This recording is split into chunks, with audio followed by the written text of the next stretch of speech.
Fala galera, tudo bem com vocês? Aqui é o professor Oliveira do canal Oxente Tem História. E hoje, no quadro Essa Foi Questão de Prova, a gente vai analisar uma questão que caiu no SSA1 aplicado em 2023, mais especificamente a questão 28, né? A gente já percebe aí que vai relembrar um pouquinho da infância, dependendo da sua idade, né? A gente vai ver aqui um quadrinho da turma da Mônica, ok? E a questão 28 ela começa nos dizendo o seguinte: observe os quadrinhos a seguir. Início de uma história de Maurício de Souza, tá? A gente percebe que há dois personagens, o Cebolinha, ok? E a Mônica, né? O Cebolinha, a gente percebe que ele está vestido aqui de vaqueiro, né? Uma espécie de cowboy americano, e ele está empunhando uma arma, e ele vem gritando em direção à Mônica: bang, bang, bang. Depois ele assopra o cano dessa arma e faz o barulho, né, de... E depois ele vai dizer: matei um monte, né, uma porção de índios. Lembrando que ele vai trocar ali sempre o L pelo R, ok? Mônica vira e diz: coitadinhos, para que você fez isso? Ele responde: ora, eles estavam atacando a caravana. Aí a Mônica vira, procura e diz: que caravana? Nesse quadrinho aqui, não vejo caravana nenhuma. E aí o Cebolinha retruca: é só fazer de conta. E a Mônica diz: que maldade, Cebolinha. O que vai ser dos índiozinhos se você matar o papai deles, certo? Então a gente percebe aqui que muito provavelmente o Cebolinha ele está representando a figura de um cowboy, né? Aí um elemento, aí um vaqueiro, né, estadunidense, principalmente, né, naqueles elementos que a gente percebe ali na Marcha para o Oeste, nas histórias de Velho Oeste, e a gente percebe que esses vaqueiros, né, esses cowboys, eles tinham muitos entraves, principalmente a partir da marcha para o oeste, com os indígenas daquela região, ok? E a gente percebe que ele vai ali atirar deliberadamente e vai matar, né? Ele vai acertar diversos indígenas, pelo menos essa é a ideia que o quadrinho nos passa. E o enunciado ele continua: a postura de Cebolinha, criticada por Mônica, representa uma visão de mundo muito presente em certas correntes historiográficas, tá? Lembrando que historiografia é a forma de se contar a narrativa histórica.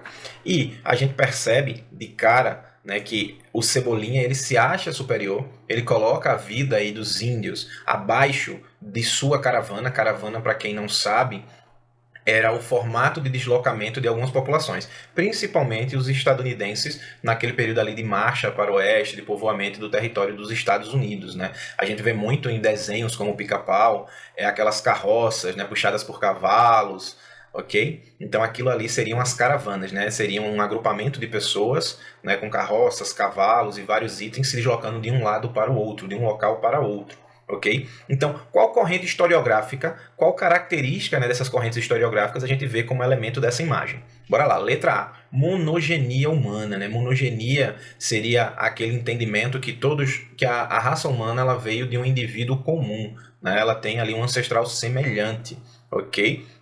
E a gente vai perceber, certo, que isso não tem nada a ver com o que está sendo retratado no quadrinho. A letra B, superioridade étnico-cultural. A gente já chega aqui à nossa questão correta, né? A gente percebe que dentro desse contexto que eu já expliquei para vocês de Velho Oeste, era muito comum, por conta da expansão, por conta da obtenção de terras, os indígenas eles serem massacrados, né, e terem as suas terras tomadas. Então a gente percebe que esse quadrinho ele fala, até quando o Cebolinha diz assim, mas eles atacaram a caravana. Então ele está colocando a caravana, aqueles pertences materiais, acima da vida dos índios. Então a gente percebe que a atitude dele ela mostra desprezo, desdém, ela mostra que não há uma valorização ou preocupação em manter a vida desses índios que ele atacou de maneira fictícia aí no quadrinho, certo?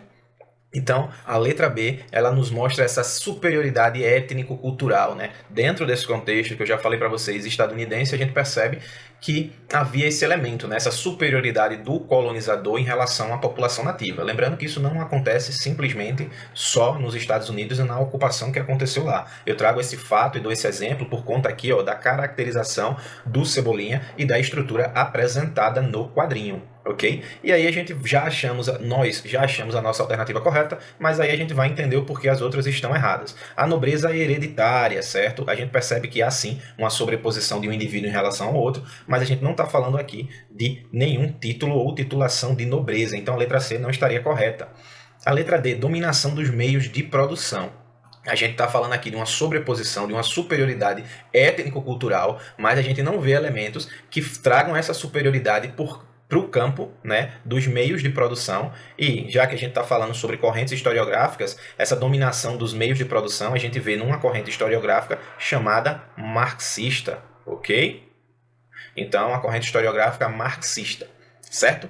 E a letra E, por fim, fala sobre sociedade estamental. A gente estuda muito sociedade estamental em geografia e em história quando a gente vai ver sociedade, por exemplo, como a indiana, sociedade dividida em castas, ou a sociedade medieval, que a gente percebe que os nobres nasceram, né, estavam no mundo para guerrear, o clero era a nossa ligação aqui com o divino, e os camponeses eram aqueles que nasceram para trabalhar e sustentar, né, as outras parcelas, né, desse estamental medieval, né, dessa sociedade estamental medieval, que seria, os estamentos seriam o quê, pessoal? Seria, imagina aqui uma pirâmide, né? Então a sociedade estamental da Idade Média, por exemplo, ela vai ter aqui o clero, ela vai ter a nobreza e ela vai ter os servos, ok? Então isso aqui é um exemplo de sociedade estamental, ok? Espero que vocês tenham gostado. Não esqueçam de seguir o nosso canal, curtir essa aula, comentar, dividir com os amigos que estão estudando aí para vestibular seriado da UPE, seja SSA 1, 2 ou 3. É sempre importante ver como é a dinâmica de questões. Não esqueçam também de curtir a nossa página no Instagram, @oxentetemhistoria. Até a nossa próxima aula. Um forte abraço.